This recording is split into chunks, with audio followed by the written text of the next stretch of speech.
Alright, hello, citizens of the Nigelverse. It's Nigel here once again, and this is going to be another movie review. Weddings. Who doesn't love weddings? Of course. Weddings are supposed to be nice, and a fun time, and getting married is an awesome feeling. In fact, I have a couple friends who are engaged now, so shouts out to them. But sometimes, and sometimes mix-ups happen. But what happens when not only does a mix-up happen while getting married, but it's to a very different kind of bride. One could even call it a corpse bride. I'm of course talking about corpse bride. And of course, as always, I'm not professional movie reviewer, analyst, or anything like that. Just a man who enjoys a good time, and I definitely had a really good time with this movie. A perfect movie for the spooky Halloween season. So, without further ado, let's get right into it. If you've seen these reviews of mine before, you kind of already know how this works. If you haven't, I'm gonna be talking about what I liked and disliked about the movie, as well as giving a little bit of a plot summary. So, we start off in a unnamed Victorian town where Victor Van Dort, who is the son of fish merchants, and Victoria Everglot, the daughter of aristocrats who are kind of broke down on their luck. Like, yes, they are actually named Victor and Victoria.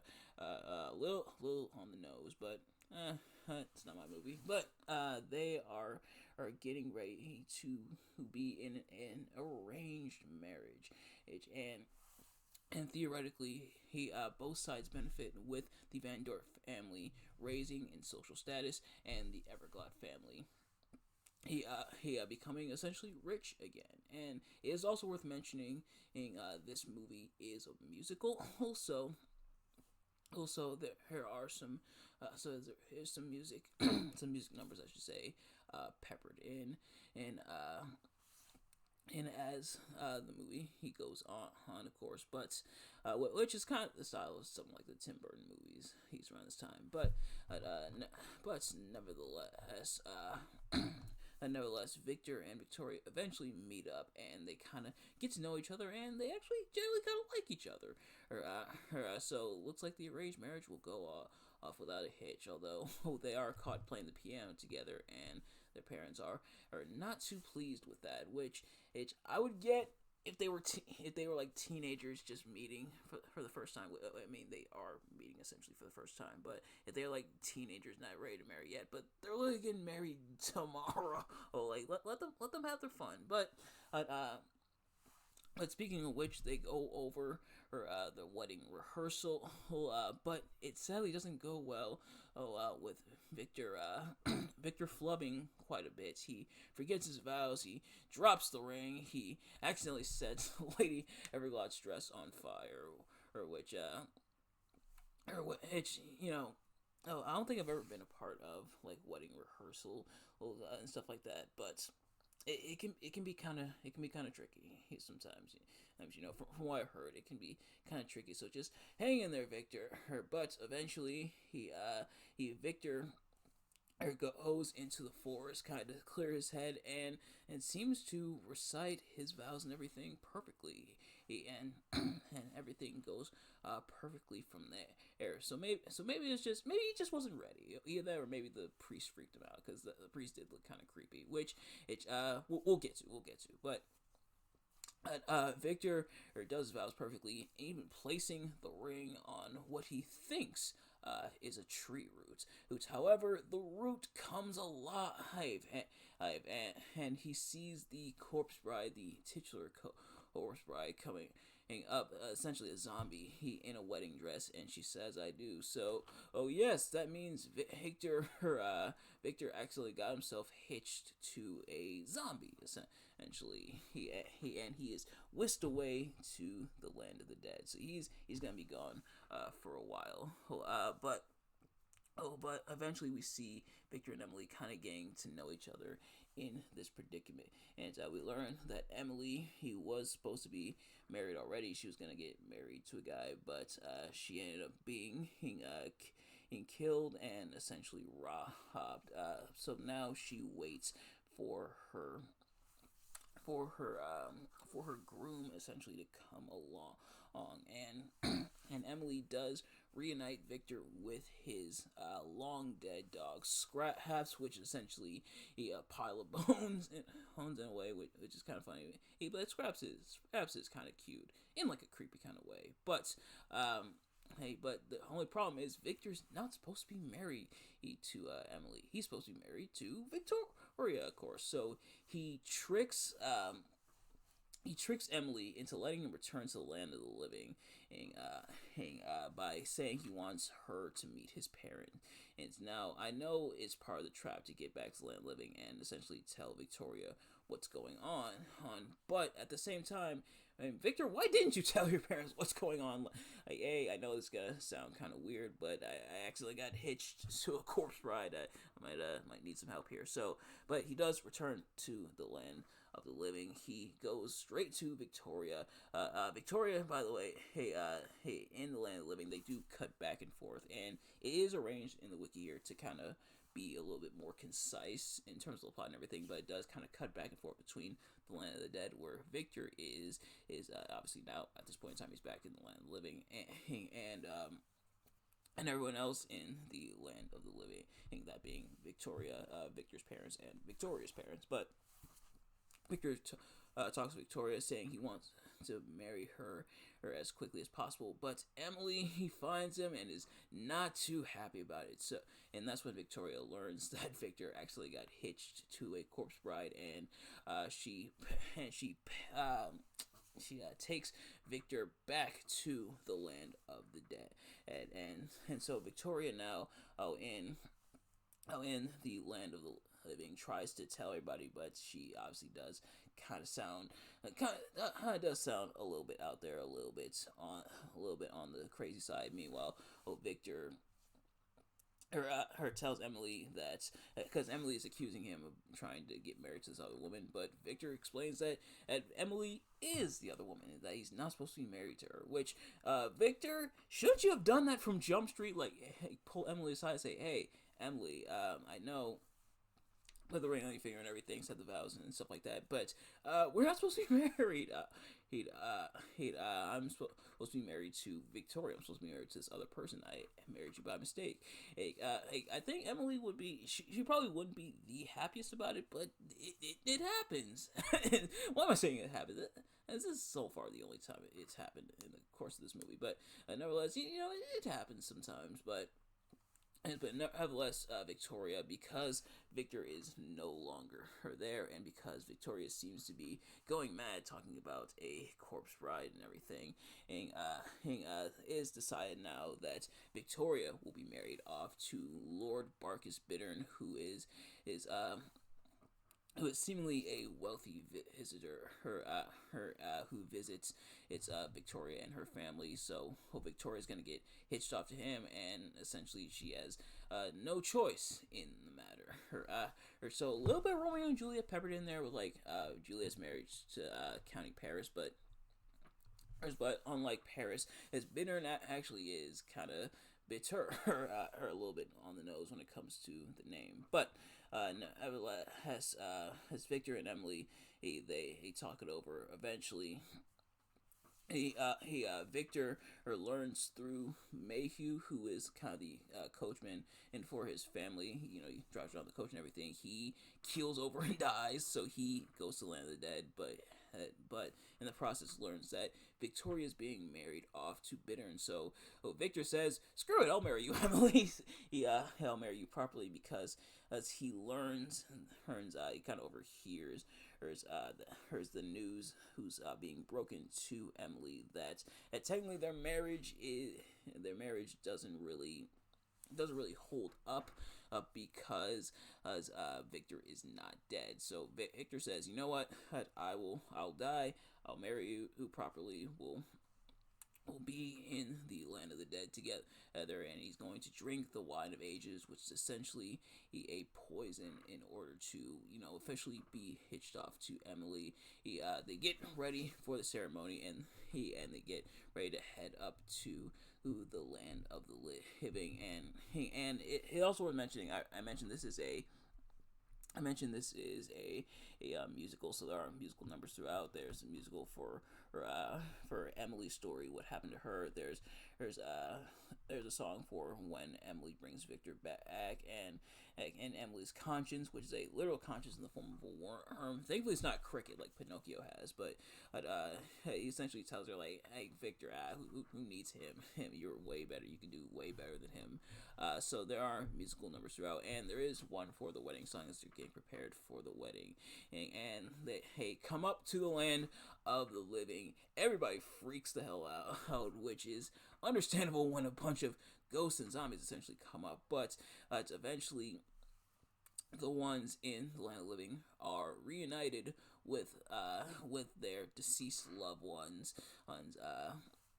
who came up from the land of the dead. So they're reunited, which cool, but I don't think like I think it would still weird me out a little bit. Like, hey, look, I love my grandmother. She passed away in 2014. I absolutely love my grandmother, and I do miss her dearly. But if she suddenly came back as a zombie, she came through my door right here, right now as I'm filming this. I don't know how I feel about it, but nevertheless, as they're reunited with their loved ones, Hans and Victor and Emily are going off to the church to be married. And the funniest part is the priest tries to stop them, which I forgot to mention in kind of a funny moment earlier when Victoria explains what's happening to the priest, that Victor got married to a corpse bride, and she asks the priest, like, can the living marry the dead? And the priest says he's gonna help her. How does he help her? By turning her back into her parents. He pretty much nopes his way out of there and pretty much declares her crazy, which is a nice subversion of the norm. Like, normally it's like the old guy's like, yeah, I've seen this type of stuff before, I'll help you out and everything. But nope, the priest just hurries her right in. But that was earlier in the movie. But now the priest tries to ward them off from the church, but instead the zombies, the dead, what have you, essentially walk right past him into the church to prepare for the wedding, which was pretty funny. But in the process, as everything's going down on me, while I know I kind of am jumping back and forth, Barkus exposes essentially what his plan is, and that is to marry Victoria essentially for her money, because he's broke as well.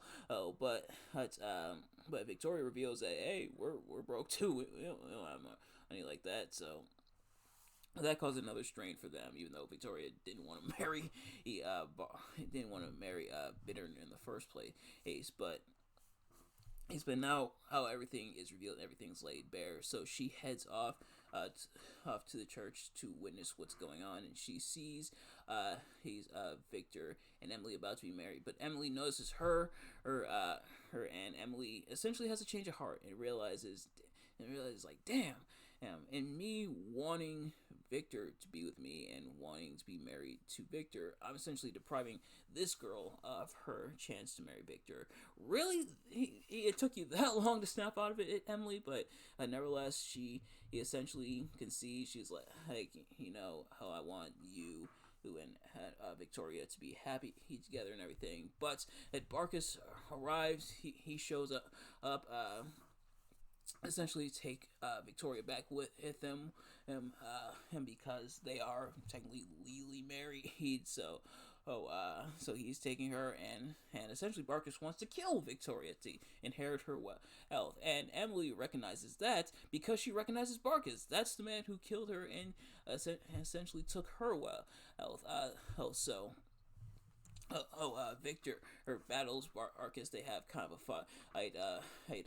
Barkus draws a sword. Victor is left with a fork, but he surprisingly does well with the fork. He must have went to the Rapunzel Tangled school of combat with a fork, but sadly Victor does lose in the meantime.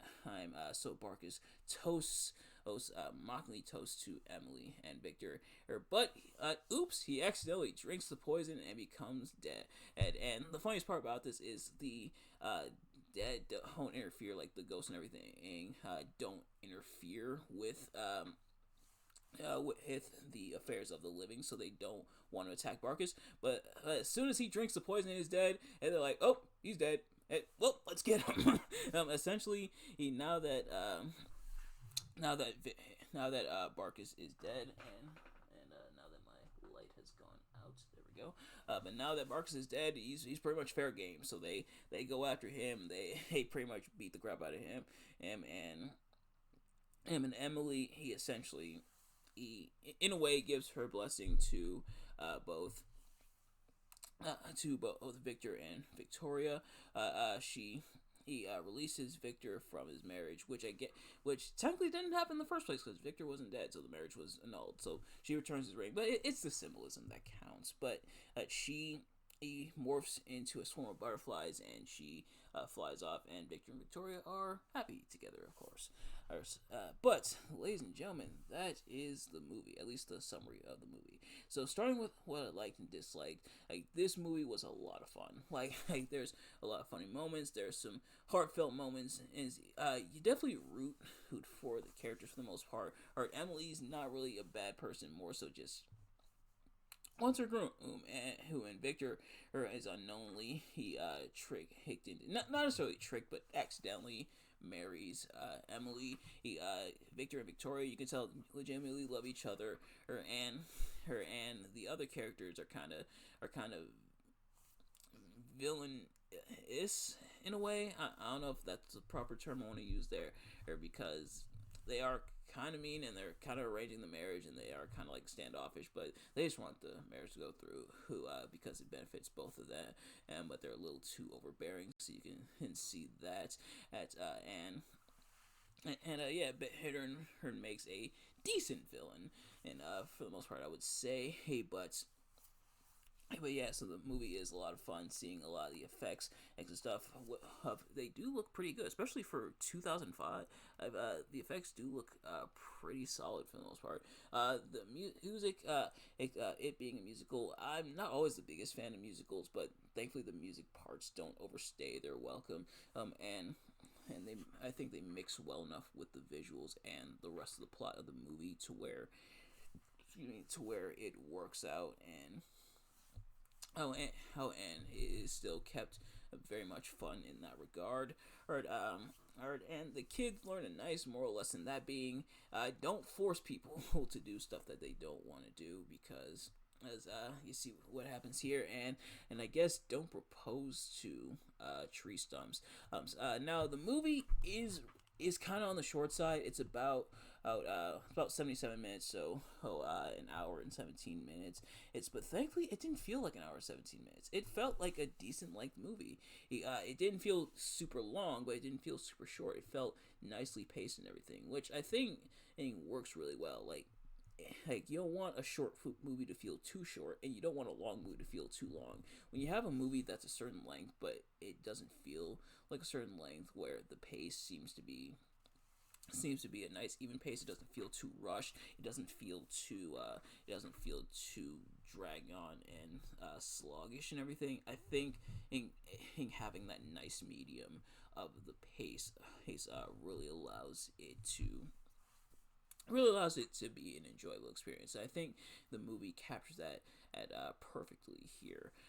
In terms of what I didn't quite like as much with the movie, there are some moments where I'm like, some stuff would have been cleared up with just an explanation or two.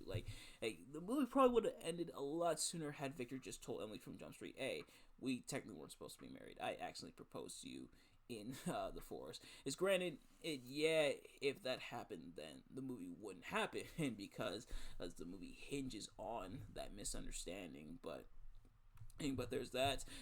How did it take Emily almost to the end of the movie to come to the conclusion that, man, I am robbing her kind of her desires to be married to this guy who I wasn't even supposed to be married to in the first place. It's like there is that. And Bittern as the kind of main villain, I feel like it could have worked, but what I would like to see them do a little bit more with him. He is kind of there at the beginning. He shows up, he visits and everything, and then you kind of get the feeling that he's supposed to be the villain, but it isn't revealed till way late into the movie, but by the time it's kind of revealed, the movie is almost over, and so they don't really have enough time to flesh him out, so he does feel a little bit one dimensional. Like, it would have been nice if he as a character was a bit more fleshed out. Now, granted, the movie is, like I said, movie is kind of short, about hour 17, so sadly didn't have a whole lot of time to really flesh out the character, but I wish the character would have gotten fleshed out a little bit more. I think having the kinks worked out helped for that character, or I think would have made a world of difference when it comes to him as a villain. Like, him as a villain, I can kind of buy, and his motives are kind of laid bare. They explain like his motives and everything. Some of it you're able to pick up on, others they kind of explain, and it kind of gives that, oh, that was the guy that Emily married before he killed her, or but yeah, I just wish they would have did a little bit more with him because he definitely had potential, but unfortunately, it is because he's not fleshed out as well as he could have been and as well as he should have been. He is a little bit of a forgettable villain, which is unfortunate, but nevertheless, that is going to do it for this movie. I still do recommend it. It is a fun little watch for the most part, but nevertheless, thank you all so much for watching. I hope you enjoyed. If you did, please do me a favor. Like, comment, subscribe, share with your friends, and turn on post notifications so every time I upload a video, so you can see as soon as it drops. And let me know in the comments below your thoughts on the Corpse Bride movie and my review. Did you like the movie? Did you like my review of the movie? Let me know. Thank you all so much for watching. I will see you guys later. Peace.